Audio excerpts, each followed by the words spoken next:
Good morning, or it's good afternoon, I suppose. We'll be starting up in about, 2, 3 minutes, just to give everybody time to log in.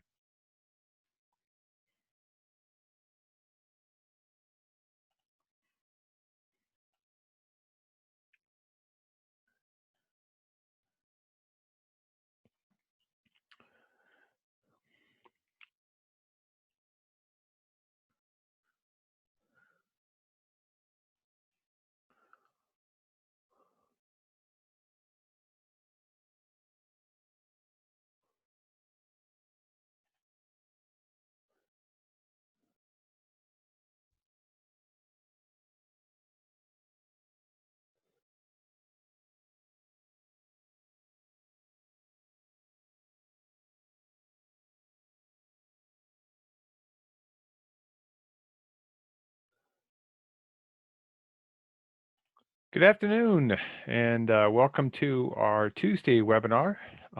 Today's webinar is on estimating and understanding the cost of highway projects. My name is David Orr. I'm the director here at the Cornell Local Roads Program, the New York State LTAP Center, and I want to welcome you to our session. Yes, today's session is worth some professional development hours. So if you stay on for 90% of the time, you'll get a PDH. If you send us a certificate of attendance, we send the certificate of attendance out after the webinar is over to anybody who stays on for the majority of the time. It's about 3/4 is what we're looking for. Okay. Now today we're going to do something interesting. There's not a single poll, but hopefully you'll have some fun with it. We're going to try to be interactive as much as we can. So I need your help to make that work. At the bottom of the screen, you'll actually, if you drag your mouse down there, you'll see some things such as audio settings if you can't hear. Chat's is disabled, but you'll be able to raise your hand. We'll use that a little bit. We used that a lot more last time. And also a Q&A function. This is where you can put in answers to some of the questions that I've got, and you're going to help me develop some cost calculations here in a little bit. Okay, so that's the role for today. Now, we're going to be talking about cost. I first want to go through some of the thoughts and process behind this, but before I do, actually, I don't want to forget, there is a handout that we're going to post on our website, and you'll get a link to it after the session is over, be emailed to you.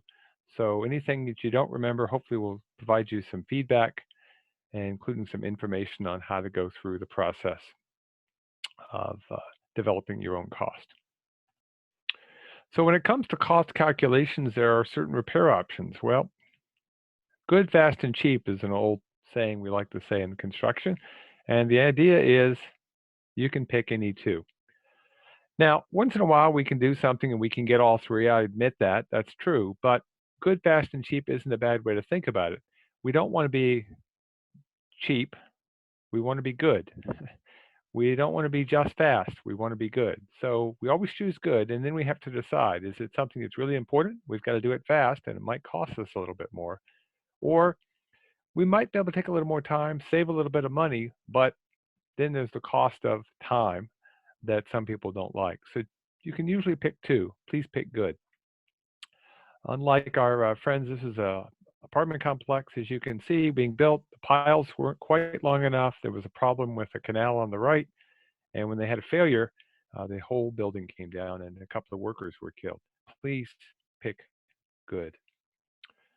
Now, in terms of getting work done, this is something that I want you to understand is pretty important.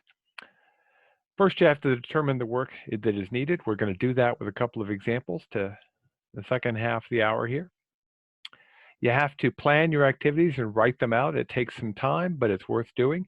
And the nice thing is with computers, once you do this the first time, you can just use those in data over and over again. You can calculate the cost for each individual step and just add them together, which is pretty cool also. And then finally, implement your activities. Do me a favor. Write the whole process down. Don't stop short. That implementation phase is pretty important, including cleaning up the site when you're done. Unlike our friends, and again, if you've been on some of our webinars, you've seen this picture out of Great Britain, where they used some quickset cement to put in security bollards so people couldn't park a van, say a big blue van with a ladder on top, next to a building. And yes, some of you are getting it. they had the jackhammer out one of the bollards they just put in. So again, think the whole process through and make sure you can implement it. Now, in terms of calculating the cost, I got a bad acronym for you, and my sound effects are not working really well. I think I'm going to see if I can just turn them off. Yep. It's a bad acronym. Materials, invoices, labor, and equipment, which is a fancy way of saying, and let me see if I can change the pen color because it always defaults to red, which will be really hard to see here. M-I-L-E.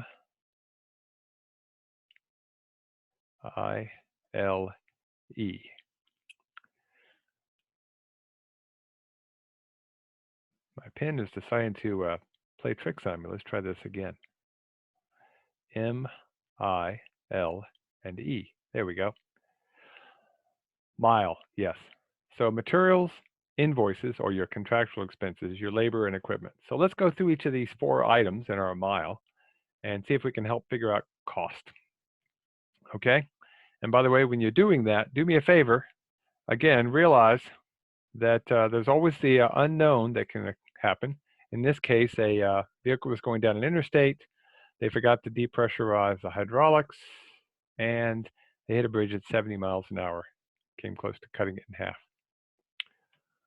So before we get into mile, we need to estimate the amount of work we're going to be doing. I recommend, especially in the municipal sector, use day size units most of the time for productivity. Why do I recommend day size units? Simple. Mobilization cost.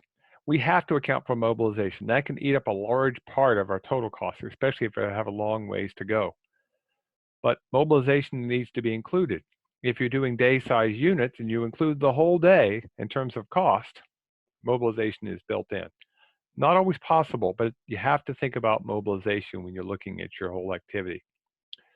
So for instance, if you're building the world's largest snow person, you have to mobilize not only the crews to build it, but the snow you need to actually build it. So think about that when you're developing your estimates. Now, in terms of the units, at the end of the day, there's 2 different types of units we typically deal with. If you think about it, there are activities that are linear in nature, and there's activities that are area-based, okay? So if somebody wants to, over in the question and answer pod, give me an example of something that would be a linear activity, something you might pay for in, say, dollars per linear foot. See if somebody can give me something in the question. Pipe, curb, sidewalks, guide rails. Yeah, guardrail if you're not from New York State or New Jersey. Yeah. So the idea is something that is linear along the road. Okay. So for instance, a center line on a roadway might be a good example of something. Okay. So real good examples there. Okay. So while we're at it, why don't you give me some examples of what would be something that might be an area based? Maybe we'd be paying for it in dollars per square yard or a square foot.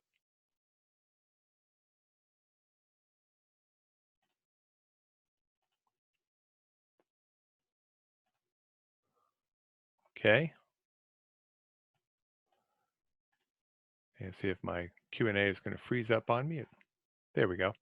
Flooring, yeah, you could do this with flooring. There's no rules. We're talking about outside work for highway departments, but you could do flooring that way. Pavement, hydro seeding, milling. Yeah, all good examples. Okay. What's cool about this is watch this trick. I'm going to ask one of our colleagues to dismiss everybody, and we'll clear the Q&A while we talk about the next step. The key is at the end of the day, we're going to calculate a unit cost. Okay. We're not going to be trying to develop a cost per ton. We're not going to be developing a cost per item. We want the cost in the field or in our place. So dollars per square foot, dollars per square yard, dollars per linear foot, something like that. So it works out pretty well. Now runway, some people might think that's a linear, but remember, the width changes. If the width changes, you probably should be using an area kind of unit. Okay. Now let's look at our 4 items in our mile. Okay, the first one is materials. When I talk about materials, what I'm talking about are things that you get shipped in you stockpile and you remove from the stockpile. Okay? So, not something you get delivered directly to the job. So, give me an example of something that you would actually have stockpiled that you take back out on a job site.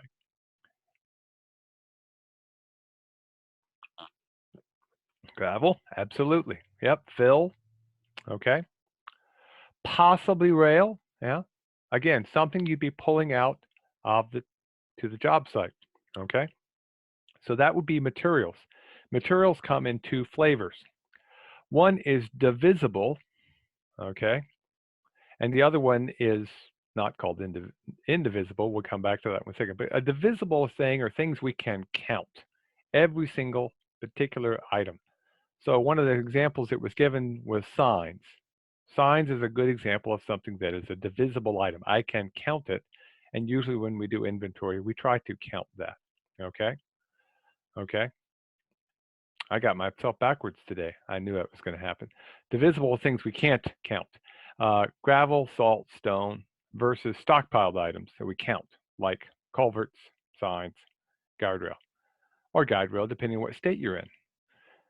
By the way, does anybody else call it something other than guide rail or guardrail? I always want to know. Nope. Okay. That's good to know. Okay. By the way, another way to think about materials in terms of whether or not divisible or not, do you need a permit? But also, would you haul it in the back of a dump truck and dump it out on the ground? Yes, I know. We sometimes do that with things we shouldn't be dumping out on the ground, but it's a good way to think about things like that. The next item on our list of mile is invoices. Now, these are things you get directly to the job site. Okay, you get a ticket and it goes directly into that particular account or that particular project. Now, sometimes I know we get an invoice or a ticket that's got multiple jobs on it, but a good way to think about it is something that you get a ticket for it. Okay, so what kind of things do you get tickets? Absolutely, a concrete ticket or asphalt, perfect.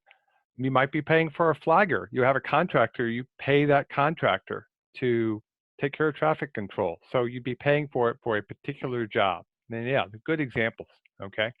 Possibly a drainage structure. Yeah, all good things to be thinking about, okay? Directly to the job. That's the key to think about it, okay? If my mouse will decide to wake up here, okay? Emulsion that you get delivered to the job, equipment rental, we've already had that. Contracts, okay? Good examples.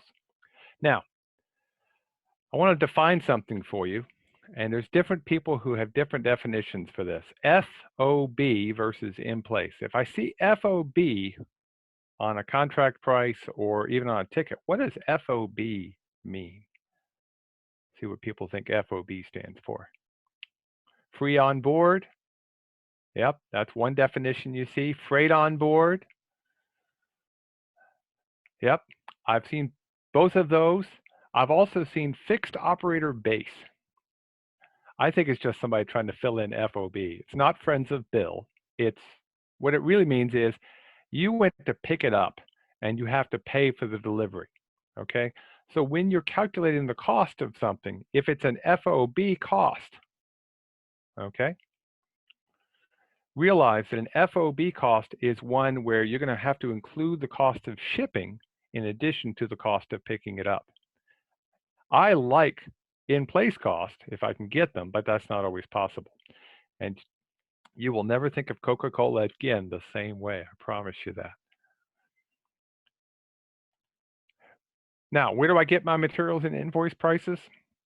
There's lots of places you can go to get your materials and invoice prices. So that's the easy part. Obviously, there's state bids. A lot of counties and municipal people have bids, so you can go and use those existing bid prices to get your prices. But truth be told, for most budget work, estimates and quotes are probably fine. So you could contact a local supplier, an association. There's lots of places to get different kind of prices, and we'll go through a couple of them a little bit. But make sure whether you're using a bid or you're using just a quote, make sure you're asking for what you need and you're getting what you're paying for. Inspection is cheap compared to the cost of failure. Okay? You don't want to get done with your dinner and read the fortune says that wasn't chicken. Okay? So make sure you understand and you're getting what you asked for. Now, what do I got to do when I'm done with this? Well, remember, once I've got something, I'm not getting it in, dollars per linear foot or dollars per square yard. I'm getting it in some other unit. So what I first have to do is determine the quantity needed for production. Remember, day size units for production, and then convert that to the dollars per unit. Okay, we're going to do that as an exercise. We're going to go through and show you how that works here in a few minutes. But make sure you understand what the units are and convert properly. Okay, now I'm not going to talk about the Mars Explorer. I'll talk about something closer to Earth. Here's a case where maybe they needed to do a better job of calculating the load they were going to be putting onto this bridge. Maybe they got their units off. I don't know. But this is the new house bridge. It's okay except when people are coming by. It's easy for them to drop stuff off, but not the best bridge anymore. Labor. Labor is your own labor, okay? Your crew, okay? So, do you include benefits if you're calculating the cost of labor? Anybody say no? Most people say yes. That's good. I like to see yeses. If you're going to compare your cost versus the cost of a contractor, you better include benefits because they're paying benefits. It's the total cost if you're trying to do apples to apples comparisons. Okay. And I know a lot of people don't include labor when they actually do their calculations. If you're going to do comparisons, you really need to compare your labor as part of the equation. Otherwise, you really don't know. I remember being in a meeting one time and there was a group talking about the cost of asphalt being placed, paving. And their price is extremely low. And I'm like, how did you get such a low price? Well, they weren't including their own labor. And as we'll see, that's pretty darn important. Okay. You can use average rates if you're a large department. If you're a small department, you might just want to use something close to the average rates, maybe round up a little bit. Don't put out people's individual salaries. Please, that's not a nice thing to do. And in some places it can actually be against the law. Now, for those of you who are supervisors, do you include your own time? And if so, how do you account for it? What do you think? Yep. We're going to talk about overhead here in a little bit. There's two types of overhead. There's the overhead on the benefits that occur, and then there's the overhead, the general overhead number as well. But it does depend. If you're trying to do apples to apples comparisons, you need to include your time. It may not be 100% of the day. It may be a portion, but you're going to have to include some of your time. But when you pay for it later on, your cost might come out of a different account. For instance, most highway departments here in New York, the highway official is paid for out of the general fund of the municipality or the county, while the crew is paid for out of the highway account. So if you're going to compare things, you need to include your own time. And make sure you understand where the money is coming from and where it is going. And of course, we have ourselves an honest person here who admits what he's going to do with his cash that you're going to give him. At least he's honest about it. Equipment, again, this is not equipment you're renting. That would be an invoiced item. This would be equipment that is your own equipment, okay, that you need to include. Just make a list. We'll actually do that. I'll show you an example of that here in a few minutes. You make a list of your own equipment and you calculate a per hour cost or per day cost if you prefer. You could actually do a per day cost because remember, we're doing day size units, okay? And again, what equipment do you have? Just make sure you're understanding what the real costs are of your equipment and do you have the right equipment for the job. Now, where can I get some different cost calculations and cost numbers? There's lots of places. Just to show you as an example, there's something called the Equipment Rental Rate Blue Book that's available. And I did this a version of this talk at the Purdue Road School this year. So I went and looked and I literally typed in Indiana Rental Rate Blue Book and I found the prices in Indiana. Okay. If you type New York equipment rental rate blue book, you'll get the New York State DOT cost for equipment. Okay. So these are all things to be thinking about and keep in mind. Okay. And then there's also something called the blue book for construction that's available. You can get numbers from EPA. There's FEMA rates, which people have listed a couple of folks. Some good numbers out there. And again, for budgetary purposes, these are all pretty good.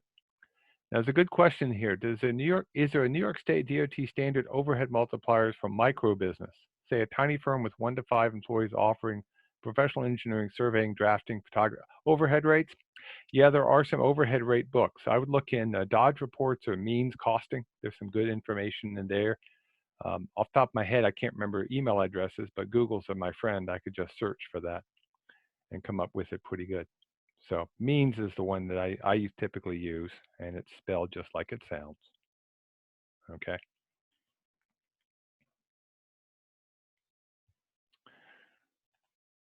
Now, contingencies. Some people call this overhead. I'm not talking about an overhead multiplier like you'd see in consulting engineering, which is a large number. What we're talking about here is an overhead rate to deal with contingent administrative costs that you're not going to be covering otherwise. Okay. It's a general number. Now, for highway work, most of the time when we're looking at highway work, we just use a relatively small number of only 5 to 10% because we're only looking at the crew themselves, your own cost, and the benefits. Some places, some companies will have a larger number because they want to account for their administrative staff and things like that. Okay. But you also need to have a little bit of fudge factor in there because even after all is said and done, there might be some costs you didn't account for. Maybe you work a 4-day week and you get a rainy day. Well, there's might be some costs that you've lost there. Okay. So it's generally about 5 to 10% when you get good at it. A lot of agencies tend to use 25%, I know. Okay. But now you're getting really pretty much a random shot in the dark. I like to get tighter if I can. And do me a favor, don't do what they did in Boston, the big dig, round up with a uh, contingency number if you actually calculate it out of 240%. That might be a bit much. Though it actually turns out most people thought it went way over budget. It's paid for itself already, even in the time it's been built. But do me a favor, round up, make sure you understand what the contingencies really are, and don't underestimate, okay? Uh, we don't want to have that happen, like this lovely bridge. Now, in terms of total cost, now this is not what a computer should look like in the future. This is a artificial photograph that was put together. It was a different kind of operation. But I do just want to remind you of something. At the end of the day, when you've done all your calculations, you're using a spreadsheet, you're using a fancy calculator and all that fun stuff. Don't give me the pennies. People do that way too often. I call it the 3-digit rule. At the end of the day, how many digits can I really trust? Probably 3. If the first digit's a 1, I'll give you 4. But after that, it gets a rather bit unrealistic. If you start spouting off a cost of $3,642,895.13 for an estimate for a project, no. If you're looking backwards and you're accounting for things, fine. If you're going to be using historical estimates and you're using those to develop your plans, as one of our commenters says, I agree. That's a great way to do it. Use the historical numbers. But when you're actually doing the cost for a project, you're going to probably round and then drop it down to the closest 3 digits. Okay. So what's the process? And we're going to do this process. We're going to practice it together here. The process is pretty simple. We're going to write out the construction steps. If you don't know the construction steps, talk to your neighbor, talk to your colleagues, call up the LTAP center in your state. We'll be glad to help you out and figure out what are the construction steps. Okay. Estimate the time to complete each step and then break it down into 1-day size units if possible. That's always a good way to do it if you can. Calculate the cost for each step, okay? And then add it all up and you've got yourself a number, okay? That's all there is to it. But again, at the end of the day, make sure you have a plan that you think is a good plan that you'd be happy with when it gets done. If it's cheap, but it's not good quality, is that really what you want to do? I mean, do you want this driveway? How do you get your car in? If you're a skateboarder, maybe this is a good driveway. But other than that, I don't think I'd want to live in this house. Now, do we include works on traffic control? Yes or no? What do you think?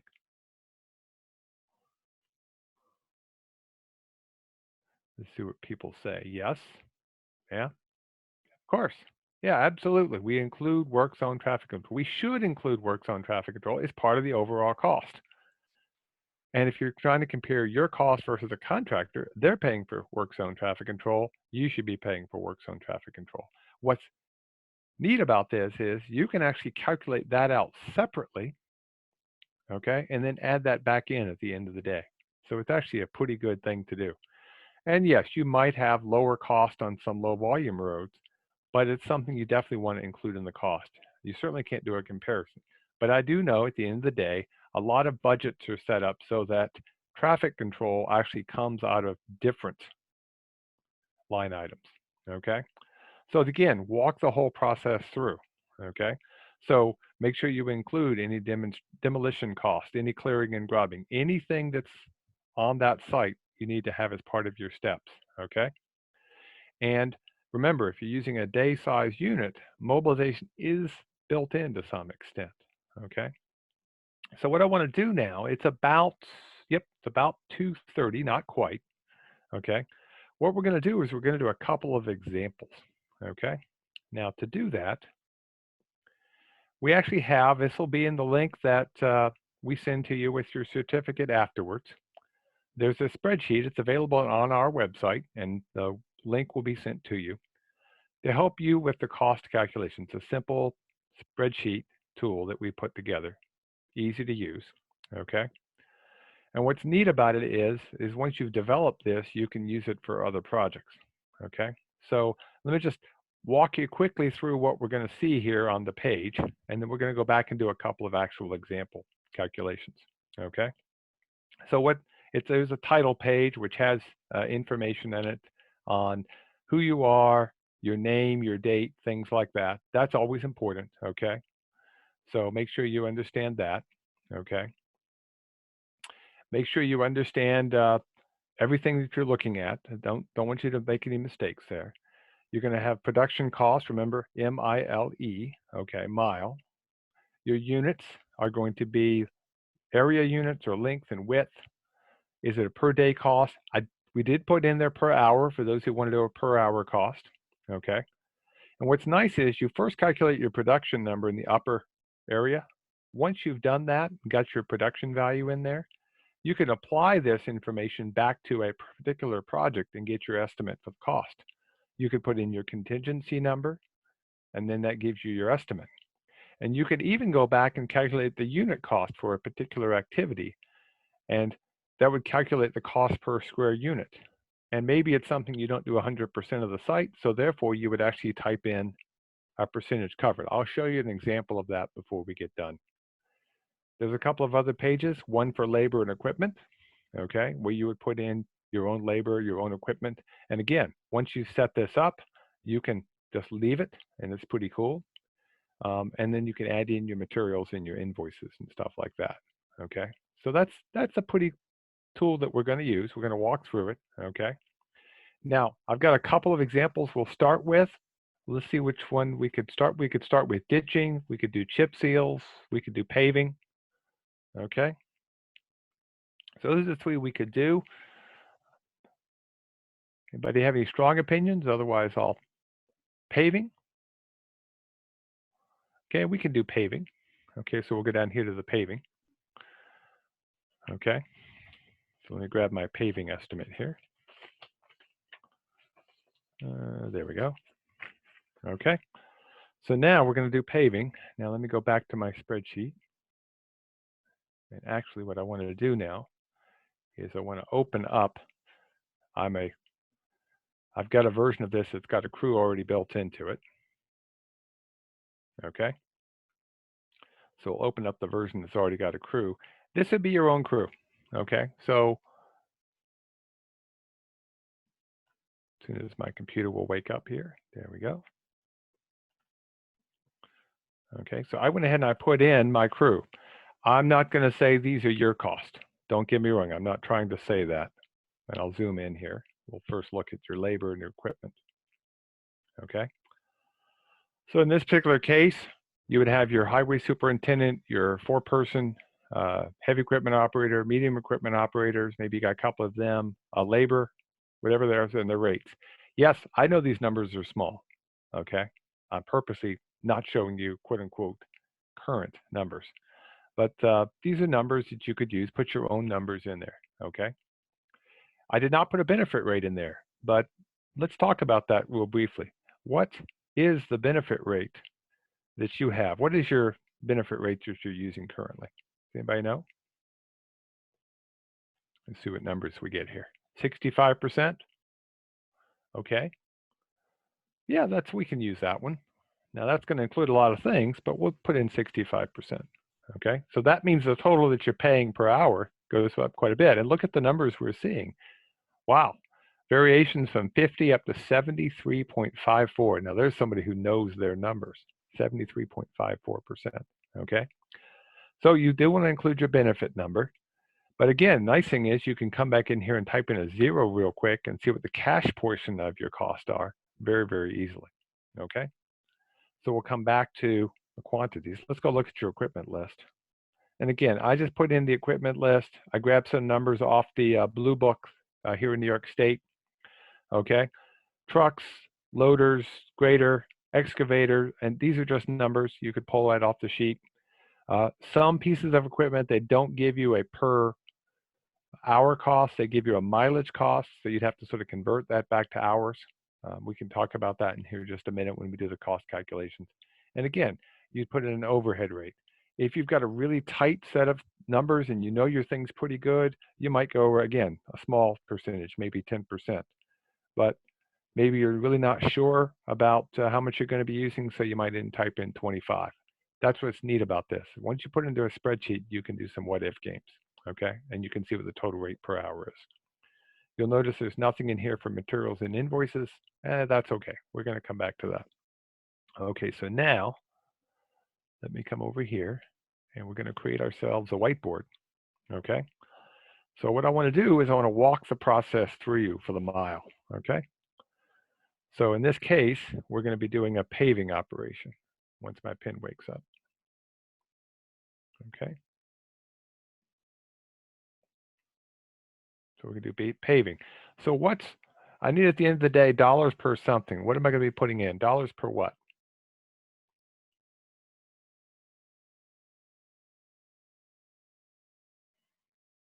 Dollars per league, dollars per square yard. Okay, we'll do dollars per square yard. Why not? Okay. Remember, we're trying to calculate this for our particular roads at the end of the day. Okay. And somebody put in their lane mile. Lane mile is a possibility as well. Okay. Again, at the end of the day, what you need to be able to figure out is a unit cost. Most of the reason I tend to shoot for square yard or square feet is because once I've calculated that number, I can apply it almost anywhere. Okay. So in this particular case, we're going to be paving down a roadway. So what I typically do is I take a day size unit worth of work. Okay. Now I know there's multiple steps in the process, but we're going to do a day size unit's worth of work. Okay. And I'm not going to include work zones. I know we could need to.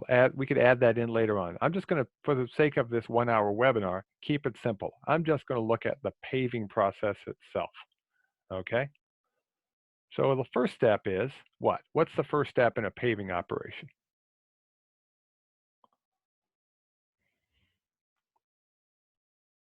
Evaluation. Yep. And again, engineering and evaluation, do we include that or not? That's a tricky one. I'll admit that.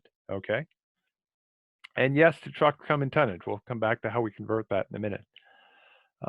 But what's the first step in a paving operation? Let's assume we've evaluated and it's a good candidate for an overlay. Okay? It's a good candidate for an overlay. You got to measure the length and the width. You might need to do some leveling. You might need to do some repairs and some cleaning. Okay, these are all things that you might have to include in your cost calculations. Okay, so yeah, these are all pretty important things. The idea is to walk the whole process through, prep the surface. Okay, and again, you would do this whole process for each step, which is pretty cool. Okay, and sweeping, yeah, that would be included as well. Okay. So you'd have to walk through the whole process. So, you might have to do an evaluation first. You might have to do a cleaning or sweeping of some type. You might have to do some patching. Okay. Now that patching might be a separate step, part of the preparing of the surface. The idea is you got to do all of these operations now and then. I could add them in, but when it comes to the actual day of paving, I'm now ready to go and I'm actually going to pave. And let's assume I've already done my sweeping. I've got everything cleaned up, ready to go. What are the steps now?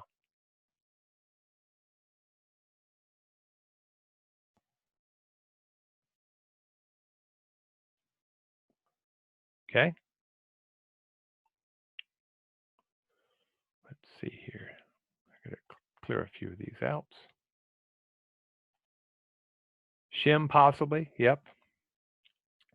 Replacing culverts, all kind of fun choices. Y'all have done a good job here. Ah, tack coat, I see it. Yep. So the day of actual paving, we're gonna have to come in there. Oh, gotta turn on my pin. And we're gonna be putting down a tack coat. And then we're gonna be coming along and we're actually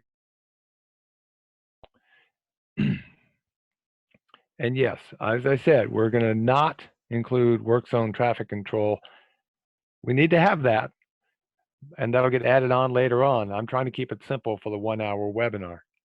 Okay, so we're going to do a tack coat. We're going to do the actual paving. Okay, but you would write down all the steps, and that could take quite a while. Okay, anything that's going to cost you something. Okay, so now let's go through and do the calculations for the tack coat and for the paving. Okay, and again, I'm going to not go crazy. I just want to show you the process involved. So let me ask you this. How much paving can you do in one day? Remember, we're looking at day size units. And assume we need to know the thickness, don't we? Let's assume, just for the sake of argument, it's 3 inches thick. It's a relatively thick overlay. Okay? How long of a distance can you pave in a day? How much material? Depends on hauling. Absolutely depends on hauling. Okay. Yes, good point. 600 tons. Okay. That's one answer. Yep. 2 lane miles, 2,500 tons, 1.5 miles. These are all calculations that you're going to have to do. Okay. When are you going to work? Are you working 5-day weeks, 4-day weeks? And again, you'll have to adjust these things over time. Okay. So for the sake of argument, just again to show you the cost calculations, I'm going to use 1.5 miles. And I'm going to assume, I know that this won't be true for everybody. For the sake of argument, once my pen decides to wake up here, I'm going to use 20 feet wide for the pavement. I know that's probably narrow for a lot of you, but not too bad. Okay, so I've got a 20-foot wide pavement, 1.5 miles, 3 inches thick. Okay. I need to know how much material I need, don't I? Remember, I'm trying to calculate M, I, L, and E, mile. From an estimate standpoint, would I be having my own labor and equipment or not? Or would this all be done with contractors? No, you wouldn't have your own labor and equipment. So you might do this 100% with contractors. So I just have to do M and I, which is pretty cool. Okay. So we can do that pretty easily. Okay, so I don't have to do that at all, just materials and invoices. So all I need to do is calculate the amount of material that I need. Okay. So again, just to show you the process, let's go through and figure out how much material do I need Okay, let me erase some things here.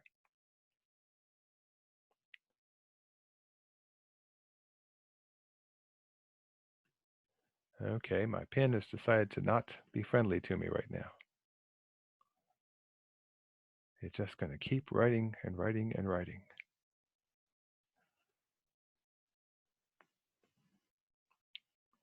Don't you love technology?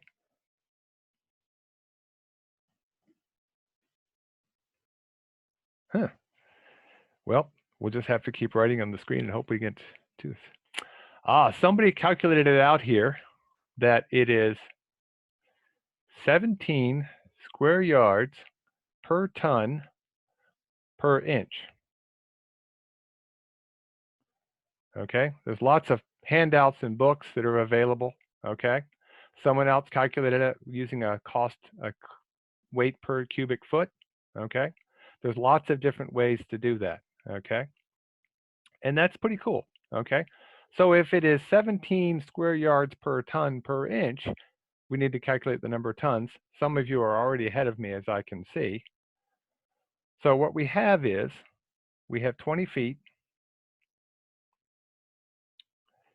times 1.5 miles times 3 inches. Okay, and what we need to do is first convert that into the number of cubic feet or cubic yards, and then use that to calculate the total amount that we're buying. Okay, so 20 feet. Okay,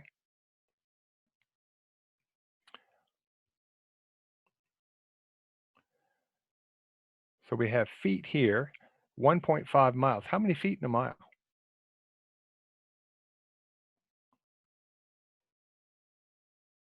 5,280 feet in a mile. So if I type up here 5,280 feet per mile, the miles cancel. Okay, 3 inches. Okay, 3 inches is equal to 1/4 of a foot, right? Okay, so I could write that as 1/4 of a foot. So now I just have to do the calculation of 20 times 5,280 times 1/4 times 1.5, right? And I can do that pretty quickly as somebody beats me to the punch here. Okay, so that's 39,600 cubic feet. Okay, now how much does a pound or cubic foot of asphalt weigh? Does anybody know how much a cubic foot of asphalt weighs?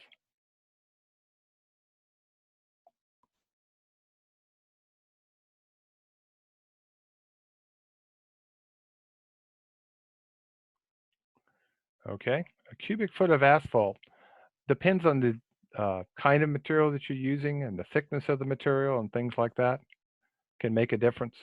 Okay, but it is something to be aware of. You need to know how much material it weighs. 146, that's not an atypical number. Okay, it depends on the density. I actually, a lot of times I'll use 150 only because I can remember 150 off the top of my head. So if it's 150 150 pounds per cubic yard or cubic foot, okay, that gives me my weight in pounds. And then of course I need to get that to ton because that's how we buy the stuff. So in this case, it would be tons over cubic over pounds, and that becomes of course 2,000. So now I just have to multiply that all out. So I just take 150 times my number, multiply it by 1 over 2,000, or divide by 2,000 if you prefer, and that's 2,970 tons.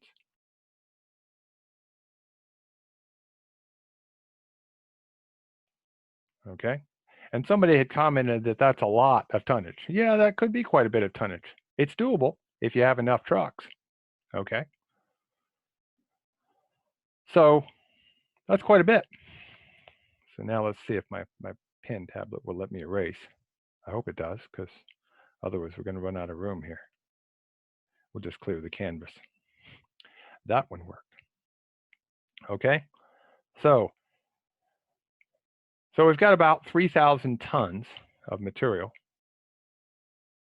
Okay. Yep, I want to have a little extra. I don't want to run short. Okay. How much does asphalt cost me?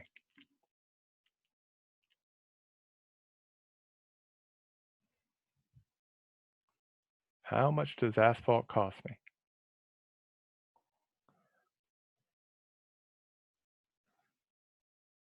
Well, it depends where you are. In New York State, it can go from fairly low to $40 to $50. I've seen it over 100 places. And yes, somebody made a good point. Is that FOB fixed up at the plant or in place? Makes a difference, doesn't it? Okay.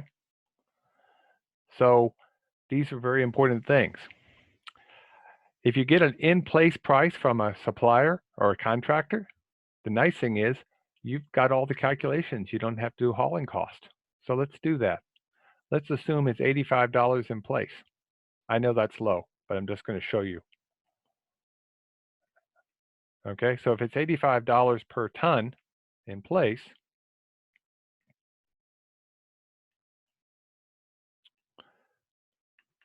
$255,000. And in one day, you've spent $250,000. It's amazing how much these things cost. People go crazy. But let's go back to our spreadsheet. Okay. So now we come over here. I'm going to go back to the totals page. I'm going to blow it up a little bit so you can see it. Okay. Okay. Now, in this particular case, it's a per day price. I agree 3 inches is a lot for a local road, but again, I'll show you a nice trick about this, which is pretty cool. Okay, so the length, okay, typically I want the length in feet. Okay, so we're doing 1 mile, right? So that's 5,280. Okay, once my mouse wakes up. I love technology when it works, but if it's slow, it's slow. Okay, width we said was 20 feet, and then you get the area calculated automatically for us. Okay, all the numbers on the front page will come in from the other pages. There's no labor and equipment. We've agreed on that, but the materials and invoices, okay? This is all gonna be invoiced items, okay? Now, I don't have the tack code here because we don't have the time here in 1 hour, but we're gonna be asphalt concrete. Yes, I know it's small. I'll blow it up here in just a second. Okay, and we said our price was, I used 85, okay? And this is tons. And our day size quantity we agreed was about 3,000, right? Okay. Once my mouse catches up.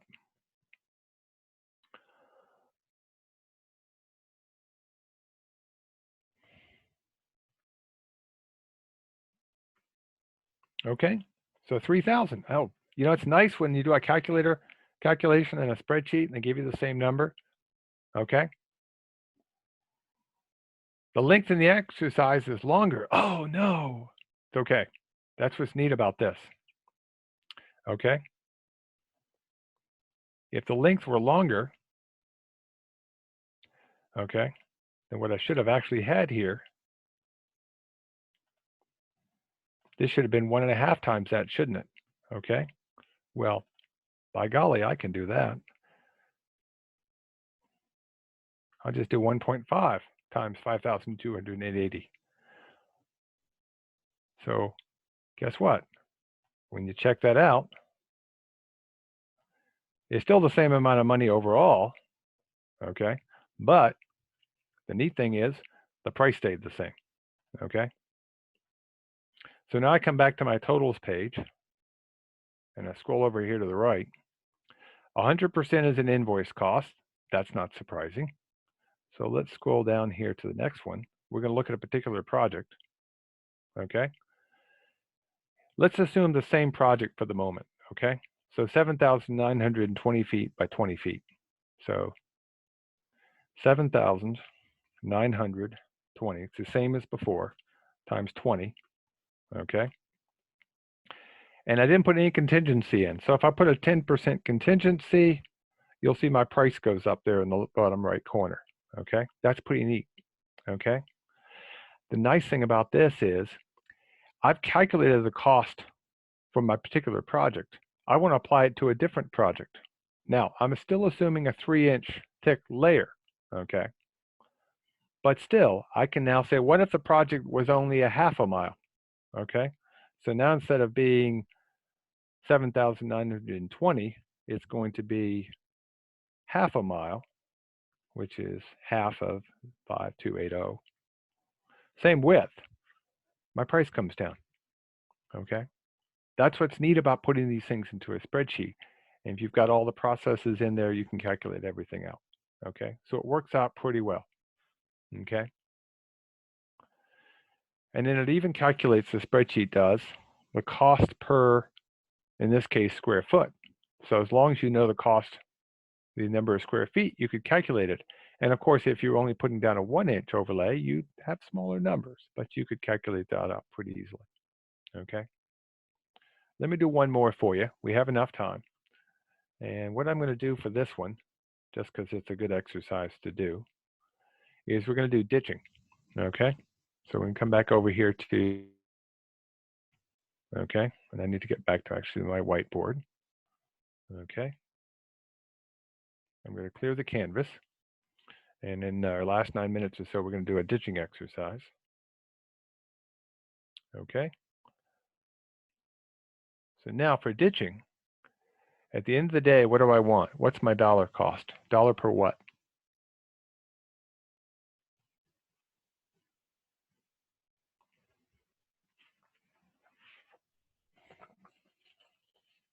Linear, it's probably a linear unit. Now, truth be told, ditches have different lengths, or different widths, excuse me, I know that. But most of the time when we do the calculations for something like ditching, we typically use a linear value, even though there might be different widths, okay? So you need to probably adjust what is a typical width in your particular community, but we're gonna use linear feet for the sake of argument. What are the steps for a ditching?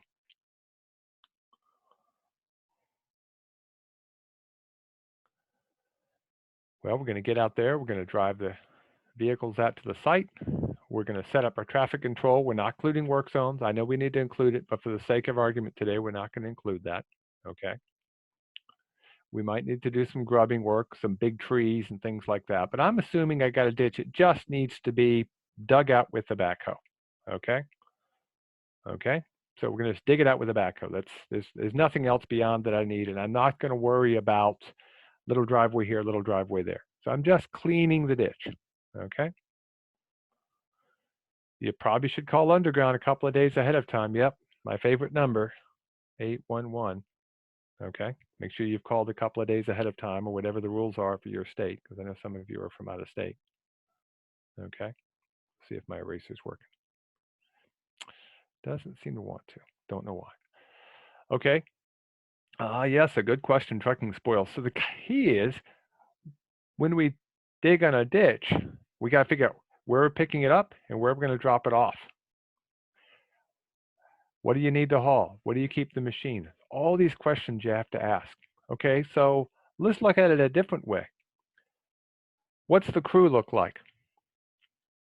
Okay, you're probably doing it with your own equipment, right? Okay, so I'm assuming you're going to have a pickup to get to the site. You're probably going to have a dump truck to pick it up, dump the material. Okay, and you're going to have an excavator of some type. Okay.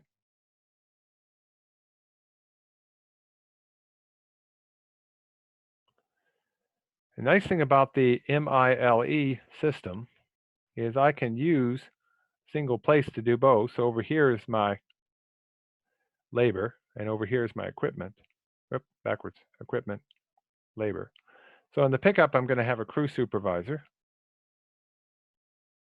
who might be the superintendent, might not be. I'm going to have a dump truck driver, maybe he's an MEO, medium equipment operator. Excavator, he might be one of my heavy equipment operators. How many trucks do I need?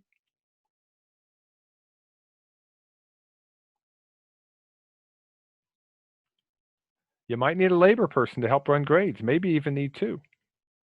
Okay, and again, we're not talking about work zones even, so maybe you need two. How did they get to the site?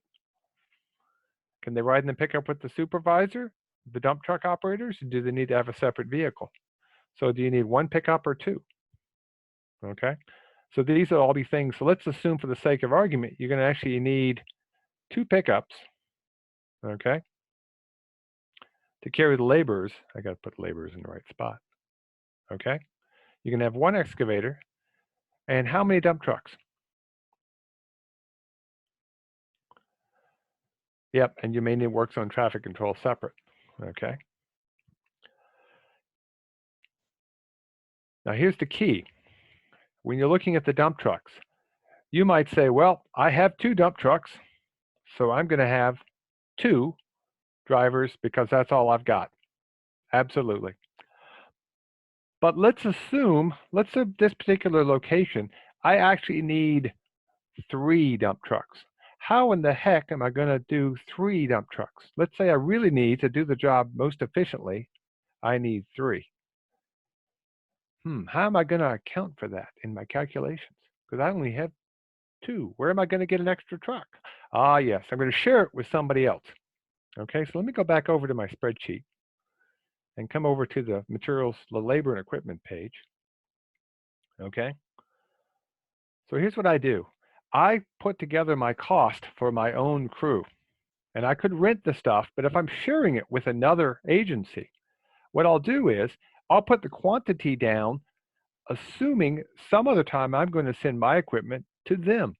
So maybe in this case, the superintendent doesn't go out at all.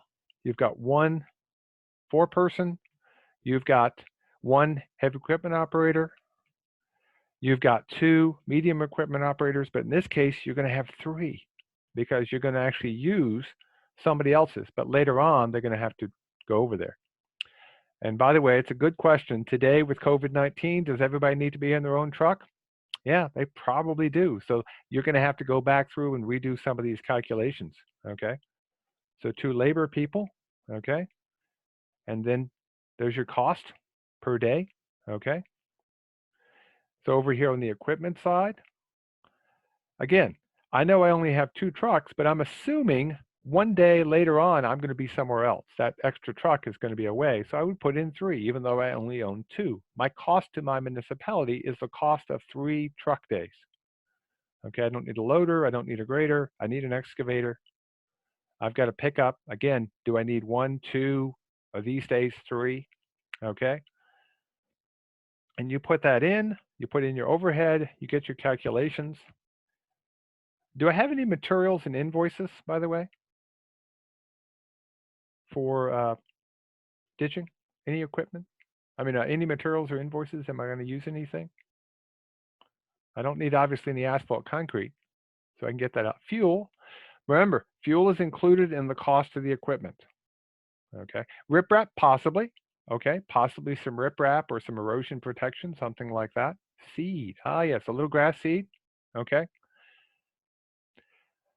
I could throw some grass seed in there, so let's do that. Let's throw some grass seed in. I've got some grass seed here. I've got a cost. I actually have a pretty recent estimate for that one. So grass seed, okay, and it's $5 a pound, okay, and I only need about, I'm just using 10 pounds. I probably need a little bit more than that, but we'll just put that number down. How many feet can I get done in a day, by the way?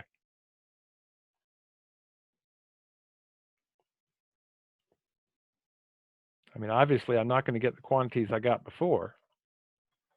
Okay, so I'm switching to linear. Okay. How many feet am I going to get in a day? 800. We'll say 800. Okay. Nice thing about a spreadsheet is once I've got that in there, all the calculations take care of themselves. When I was with Yates County, we were getting 400 or 500 feet a day because we were over scraping at first. But if you don't over scrape, you can get more distance, and you can get up to several thousand feet. So let's see what happens to our cost. Let's go quickly look at them, and then I'll let y'all go. So there's our cost for the day. Okay. Notice, by the way, if you didn't have grass seed, there would be no materials and invoice cost. If you didn't include your own labor and equipment, ditching is free. We know that's not true. But the nice thing is you can come down here and look at the spreadsheet, and it's $6.42 per linear foot, okay, to do that work, okay? But if you come up here, if you could modify your operation slightly to get 3,000 feet a day by not taking out as much material, maybe spending a little bit more ahead of time, laying everything out, not taking out much more than you have to do, you improve your production. Your cost per linear foot drops by quite a bit, from over $4 or $5 down to a lot less. And that's what's cool about setting this up in a spreadsheet. I can modify things fairly quickly. Okay, so we can do that with almost any process. And once you develop those processes, whether it's for ditching, whether it's for chip seals, whether it's for paving, you can reuse the spreadsheet as many times as you want. And there's no rules, no harm, no foul. Okay. And my PowerPoint decided to close itself on me. We'll see real quickly. I can get the slide back. There's one. If it doesn't want to show, it doesn't want to show. We will be sending you a certificate, I promise you, pretty quick. As soon as we can, you'll get a list of completion. If you are trying to get a professional development hour, that will be available for you as well. And then lastly, just because I want to remind you, and I'm going to flip this around so you can see it. We have a town hall session tomorrow on essential work at 10 o'clock, another webinar on geometric standards at 2 o'clock in the afternoon. Look for us on Facebook Live at 11 o'clock Monday. And next week, we're going to be doing something on signs. And Al, I see you're on here. You and I need to talk. Talk to y'all soon. Hopefully, you're staying safe, staying well. Again, all of these materials will be available on our website. And you can sign up for all of these at our website. Look for the information highway at the top of the page. And thank you very much and have a great day. Bye-bye.